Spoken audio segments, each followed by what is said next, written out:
Now at 10 and streaming on CrossroadsToday.com, the hostage deal between Israel and Hamas is underway, with several hostages being freed. Victoria police need your help in finding this missing teenager. And the effort to clean up the oil spill in the Gulf of Mexico continues. Take a look on the outside. There's a live view from Cuero, courtesy of the WeatherBook site there. Pretty calm on the outside, but rain chances are on the rise, and temperatures will be taking a fall before too much longer. I want to tell you that coming up in your forecast. And the Lavaca River Showdown Part 2 was one for the ages. Started off slow, but picked up in the second half. We have highlights in sports. You're watching 25 News now at 10. Good evening and thank you for joining us. I'm Don Brubaker. Karina Garcia has the night off. Today at about 2:55 p.m., Victoria police officers went to a home in the 700 block of East Guadalupe Street in response to an assault. A woman was transported to the hospital with unknown injuries. The Victoria PD SWAT team was called to the home. Almost 3 hours later, a suspect left the residence peacefully and was taken into custody. This is an ongoing investigation. Former Minneapolis police officer Derek Chauvin has been stabbed by another inmate at a federal prison in Arizona, where he's serving time for the murder of George Floyd. The attack happened Friday at the Federal Correctional Institution in Tucson. The medium security prison has been plagued by security lapses and staffing shortages. Victoria police report a 19-year-old woman is missing. Amanda Stevenson is 5 feet 1 inch tall, weighs 125 pounds, has black hair and brown eyes. She was last seen last Sunday, November 19th. If you have information on the whereabouts of Amanda Stevenson, please contact Victoria Crime Stoppers at 361-572-4200. Hamas has released 24 hostages who were held captive in Gaza for weeks, and Israel freed 39 Palestinians from prison in the first stage of a swap under a 4-day ceasefire deal. The temporary truce also allowed for critically needed aid to enter Gaza. Plans are now underway for more hostages to be released, with another swap tomorrow.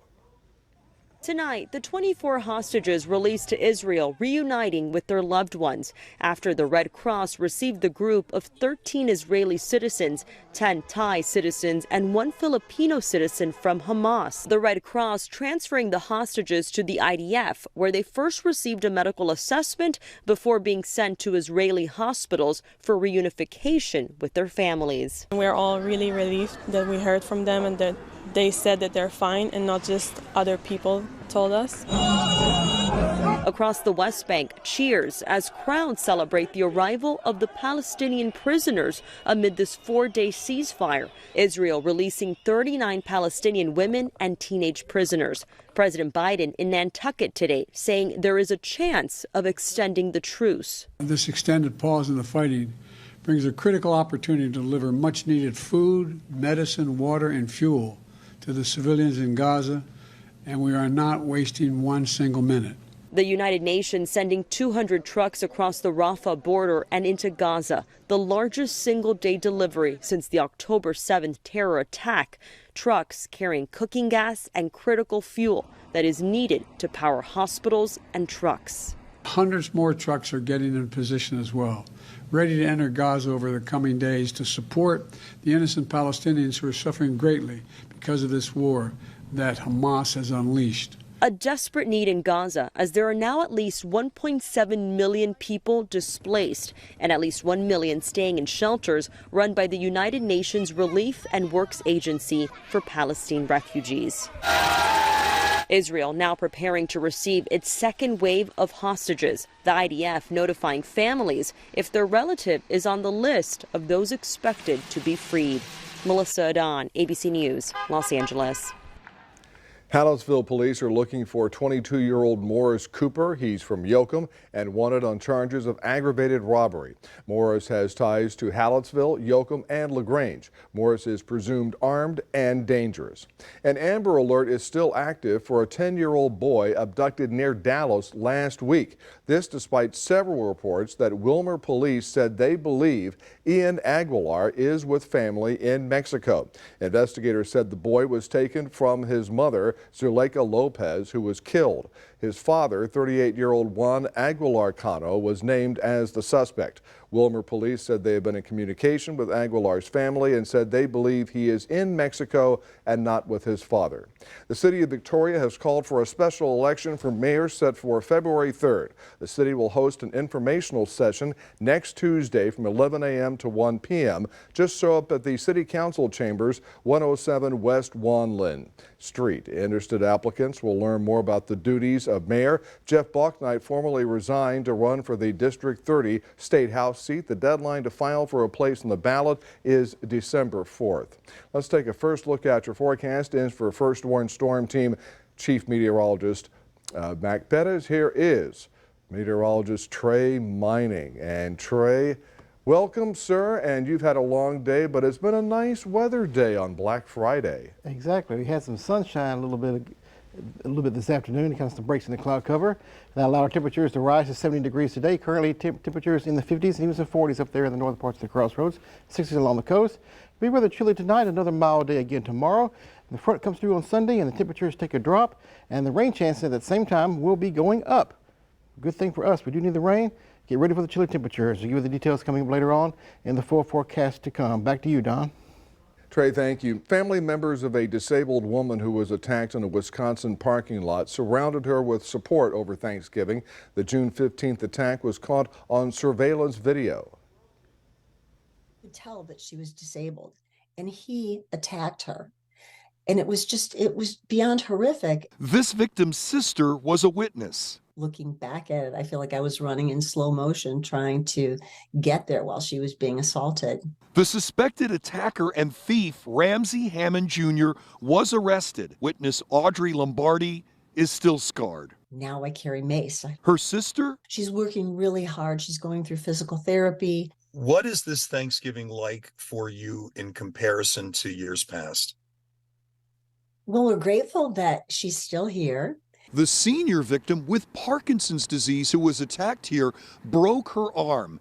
But the violence did not stop her from attending her daughter's wedding a day later. And the newlyweds, her daughter, who we were celebrating the wedding for, will be sharing Thanksgiving with her. While this Thanksgiving's memory of what should have been a safe grocery store trip is painful, this victim pushes on. She's a strong woman, and she's a teacher. She's very patient, and she doesn't give up. Now, the suspected attacker, Ramsey Hammond Jr., was charged with several felony and misdemeanor crimes. New details tonight on the crash at the Rainbow Bridge at Niagara Falls Wednesday. Now, police have identified the two people who were killed in the crash as 53-year-old Kurt P. Villani and his 53-year-old wife, Monica Villani. They say this investigation will be complicated to determine the exact cause of the fiery crash. The incident is now being investigated as a traffic accident after initially sparking concerns of terrorist activity. Efforts continued this week to contain an oil spill in the Gulf of Mexico that began last week and has now grown to more than 1 million gallons. The Coast Guard says crude oil was released near a pipeline southeast of New Orleans starting last Thursday. The Coast Guard estimates more than 1.1 million gallons of crude oil have been released. Responders are using planes, remote submersibles, and oil skimming vessels to investigate and contain the spill. The exact cause and source of the spill is still unknown. Texas has the lowest gas prices in the country. AAA reports the average price for a gallon of gas in Texas is $2.73, which is 20 cents cheaper than this time last year. AAA reports the average price for the gallon of gas in Victoria is $2.61. That is 13 cents lower than a week ago and 30 cents lower than 1 month ago. Crews are now removing a solidified molten sulfur from the site of a train derailment in Kentucky. 16 rail cars derailed near Livingston on Thursday. First responders expressed concern about 2 cars carrying molten sulfur that were leaking and burning. Authorities evacuated people living nearby due to the possibility of toxic gas in the air. Since then, the fire was put out and authorities have not detected air quality problems. work to remove the solidified molten sulfur, both from the soil and the area around it, to make sure that all the contaminants or the leaked molten sulfur is removed from the area. Investigators still don't know what caused the train to derail. Remember to subscribe to our YouTube channel, Crossroads Today. Hit the like button and click the notification bell. And stay with us. Coming up on 25 News Now at 10. More cantaloupes are under a recall. The salmonella outbreak now turning deadly. Also ahead, a holiday event in Houston is facing an indefinite cancellation, leaving many families less than festive this year. This is what's coming up on Community Crossroads this weekend. We first sit down with the Food Bank of the Golden Crescent, followed by South Texas Blood and Tissue Center, and of course the Victoria Ballet.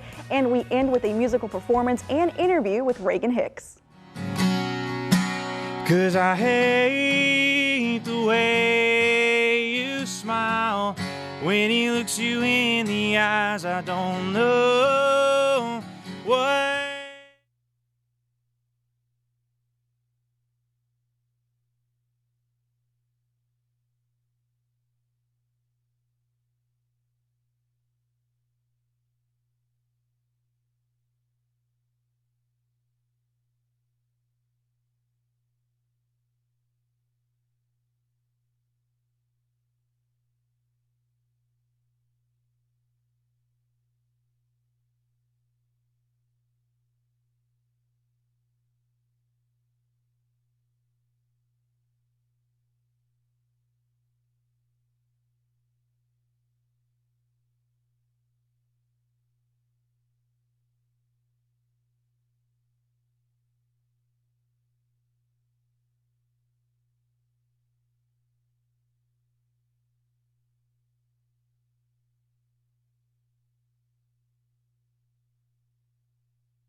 Two deaths have now been reported in the salmonella outbreak linked to cantaloupe as the number of new cases has doubled. The CDC reports 56 new cases of salmonella have been reported since last week. So far, a total of 99 cases have been reported in 32 states, including 28 new hospitalizations. Two deaths have also been reported in Minnesota. KVUE reports in Texas a voluntary recall has been issued for freshness guaranteed products sold at Walmart, which had a Best Buy date between November 7th and November 12th. Houston's Uptown holiday lighting event's indefinite cancellation has left many families feeling less than festive this year. I asked the security at Marshall's, and it got me upset that there was no fireworks today.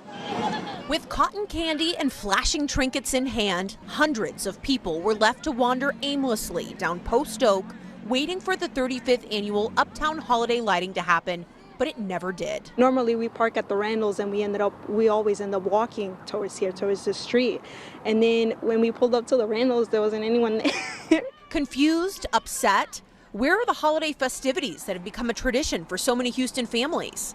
The Uptown District announced earlier this month and posted a reminder to Facebook on Monday saying, quote, please note the Uptown holiday lighting will no longer occur. I'm very interested and curious to figure out if there's like any underlying reason or if there's anything that we as a Houston community can do. With little explanation to go off of, the people of all ages who showed up still tried to make the best of it. We're just gonna go walk around and see the Christmas lights, show my uncle around, yes. But it's sad that we don't get to see the fireworks. Holding out hope that the event will be back next year. One of the greatest memories from all time is like just coming here yearly with other folks, other communities of other folks, and just spending that time together, seeing the concerts and all of the presentations that they put up for the year. Life at Sea Cruises says it had to cancel its 3-year inaugural cruise because it doesn't have a ship. The voyage was originally due to depart from Istanbul on November 1st after being postponed twice and relocated to Amsterdam. The cruise now officially off. Passengers are now out hundreds of thousands of dollars with nowhere to go. Life at Sea Cruises says it is working to refund passengers, but that will take a few months. The CDC reports that childhood obesity is at an all-time high, but a new law in Maryland aims to help by offering more healthy options for children. Sugary drinks like artificially sweetened juices, flavored milk, and some sports drinks are one of the leading causes of childhood obesity, says the American Academy of Pediatrics. But sometimes healthy options are hard to find, especially in communities of color. Black and brown communities have higher rates of obesity and childhood diabetes based on a national health survey. Those communities are also more likely to be food deserts with limited access to cheaper and healthier food. The Healthy Meals for Children law in Montgomery County, Maryland hopes to change that by mandating restaurants with kids menus to offer at least one healthy children's meal. This includes offering healthier drinks such as water, low-fat milk, or 100% juice. The bill also states that a healthy meal option cannot exceed 600 calories. With this Medical Minute, I'm Liz Landers. Vice President Kamala Harris will be in Houston to speak about the Biden administration's accomplishments for the Latino community. You can read the Texas Tribune article on crossroadstoday.com. Look at the almanac. We made it up to 70 degrees today with the high. On our low, 49 degrees. Pretty much near normal for our temperatures. These will be changing in a fairly big way. And catching up on the rainfall, we're still under over 3 inches. So rainfall is in the forecast, catching up on this a little bit more and reducing those temperatures a little bit more as well. When will that be? Find out coming up in the full forecast.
Good evening, Trey Mining here.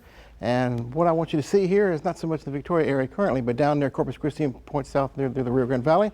Rainfall happening in this part of the country. It's making its way slowly toward us. So rainfall chances will be increasing as we head through your day tomorrow. More than likely about 4 o'clock or so in the afternoon, and later than that will be the best time to see rain around here, because it's kind of a slow progress of the rainfall coming on through. Waiting also for a front that'll move through coming up on your day Sunday, which will cool us down and give us another chilly weather event coming up for the first part of next week.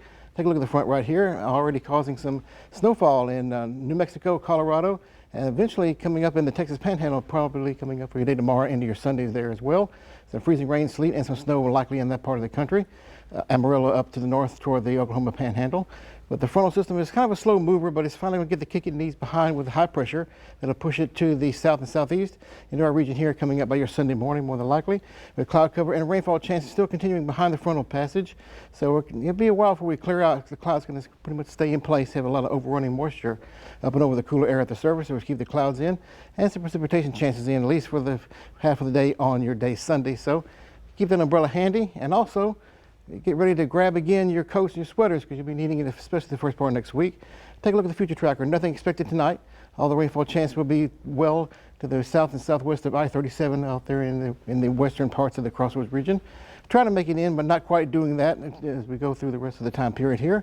And going through your Saturday, like I said, most of the day is going to be on the dry side, but the rain be increasing fairly rapidly as we head toward the afternoon and the evening for your Saturday and Saturday night.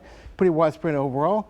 No severe weather expected, not anything like that, but a good soaking rain, which we need, will be appreciative, and we'll be appreciative of that as we head toward your Saturday into your Sunday. So let's take a look at your plan by day for tomorrow for Port Lavaca, starting off in the 50s for lows, 60s for highs, near 70 degrees. Maybe some peaks of sunshine in the cloud cover overall, so not looking too bad. Rainfall chances starting very late in the day, probably after sunset. For Cuero, temperatures again starting off in the 50s and maybe some 40s up there tomorrow morning, and 60s for highs, near 70 degrees we'll call it. Cloudy skies, rain starting about 4 o'clock in the afternoon and progressing as we go through the rest of the afternoon and evening hours until your day on Sunday when the front moves through. And take a look at this, rainfall chances Saturday late in the day. Most of the daytime hours will be on the dry side.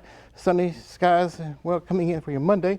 Look at the high temperature on your Monday, 55 degrees, with lows maybe some upper 30s coming up for your Tuesday morning as we work through that period of time. Rebounding high temperatures will be back in the 70s toward the end of the week, with a good rain chance with some moisture coming in off the Gulf of Mexico around the high pressure ridge. So get ready for that. Hang on to that umbrella and those coats and jackets. You'll be needing it, especially the first part of the week, with low temperatures, especially in the 40s and even the 30s around the region. Grab your umbrella for your day tomorrow, late in the day, and keep it around until your Sunday morning as we go through that time period. And take a look at this right here. This is the app that you need. Get your smartphone, scan these codes you see right there on the screen. That'll take you to our app here. Get news, weather, and sports all at your fingertips. Very easy to use, convenient, and it's free of charge. Here's Gino with sports. Thanks, Team Money. Now we see how area teams did in the regional semifinals. That's coming up after the break.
At a Crossroads, I was in Bay City to see the Lavaca River Showdown Part 2, and this one did not disappoint.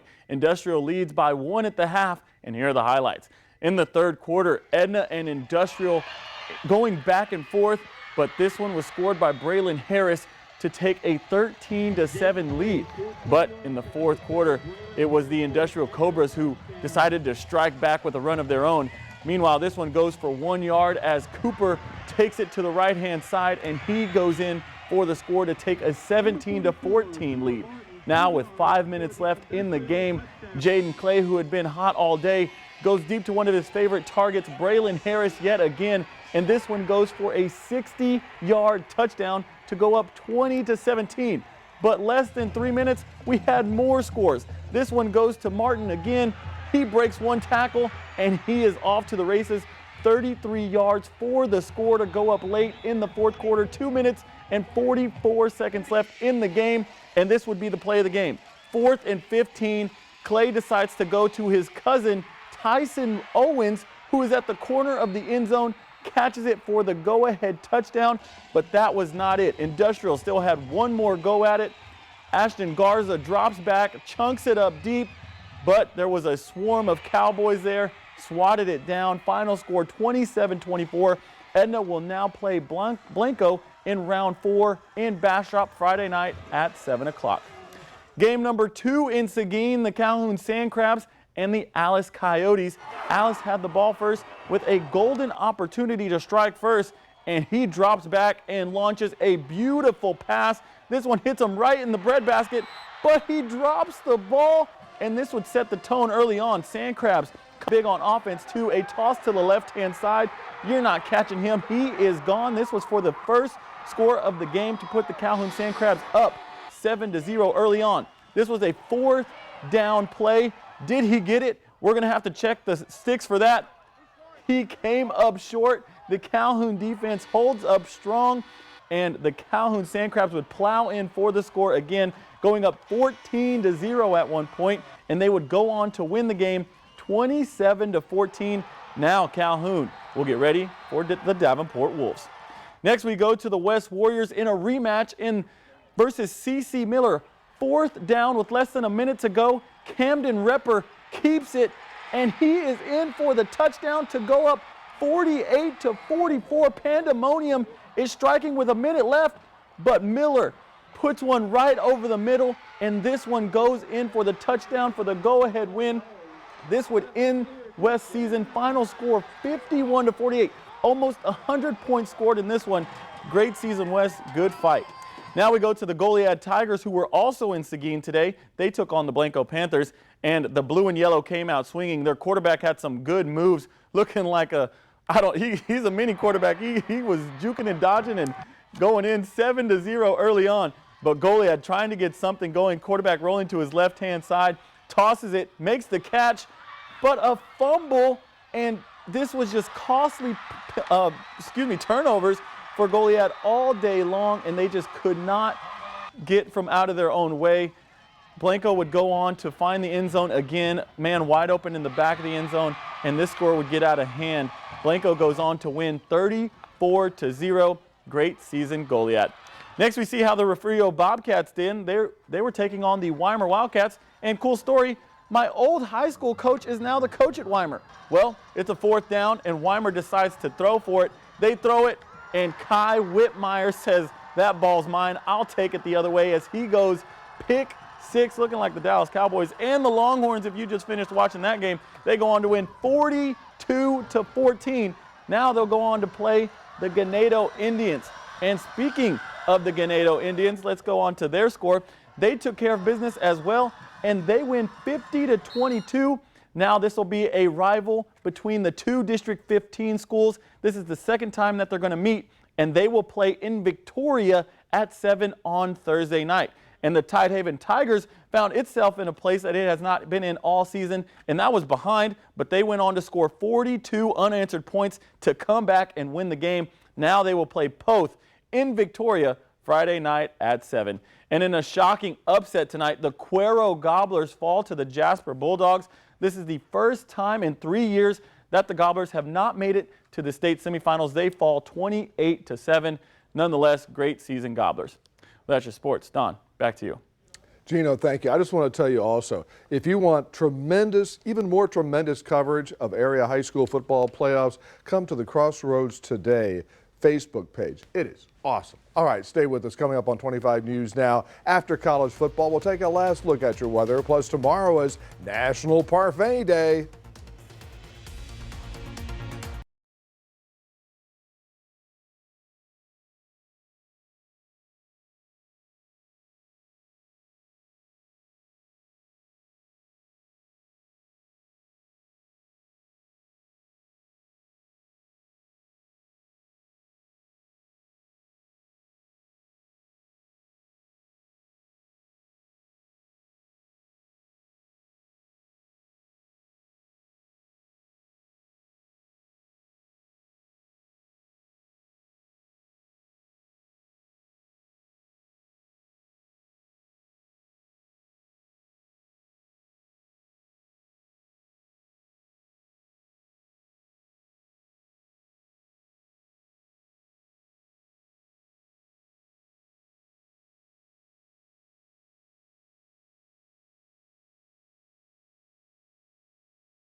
For breakfast, lunch, dessert, or snack, grab a parfait Saturday for National Parfait Day. Parfait meaning perfect in French. Originated in the 1880s, it was a custard-like puree consisting of cream, egg, sugar, and syrup. It's different than the American parfait, which might contain granola, nuts, yogurt, and fruit. The tasty treats are often considered healthy with a good dose of protein, fiber, fats, and natural sugar. The community of Rapid City, South Dakota is leaning into the holiday spirit with this unique Christmas tree. Meet Eileen. She got her name because she is leaning to one side. Eileen. Anyway, there's no word on what happened to the tree, and although she is tilted, city leaders say the tree is extremely stable and won't fall down. Eileen comes from the heart of the Black Hills. She will remain in downtown Rapid City until the new year. Once the tree is taken down, the wood is used for wood-burning stoves. And Trey, that's one thing we really don't need around here right now with this winter, but give us a couple more months. Exactly. Why is the song Lean on Me going through my head right now? I don't know, Trey. I can't get into there, you know. I really don't. I really have to think about that. All right, temperature is coming up for your day tomorrow, 70 degrees. Rain chances tomorrow, yes, but then wait until late in the day after about 4 or 5 o'clock before it ends on your Sunday morning. The front moves through. Rather chilly first part of the week, with high temperatures only in the 50s coming up for your Monday. Maybe some upper 30s coming up for your lows for Tuesday morning. Bundle up. And then warming up again with rain chances coming in by Wednesday, Thursday, and Friday. Thank you, Trey. And finally tonight, a deer decided to get a jump on Black Friday shopping in Rockland, Maine on Thursday. Police arrived at a store on Thanksgiving Day after getting a call for what they thought was a holiday burglary. The store had its front glass window smashed with many items knocked over inside. Police body camera caught the suspect, a white-tailed deer, checking out the merchandise and causing a bit of damage. The deer was able to leave the store on its own. Luckily not seriously hurt. I thought it would be into a car showroom, then it would be a deer in the headlights. Hey, thanks for joining us for 25 News Now at 10. Join Adam Seibel, meteorologist Howie Gordon for 25 News Now Weekend. Good night, everybody.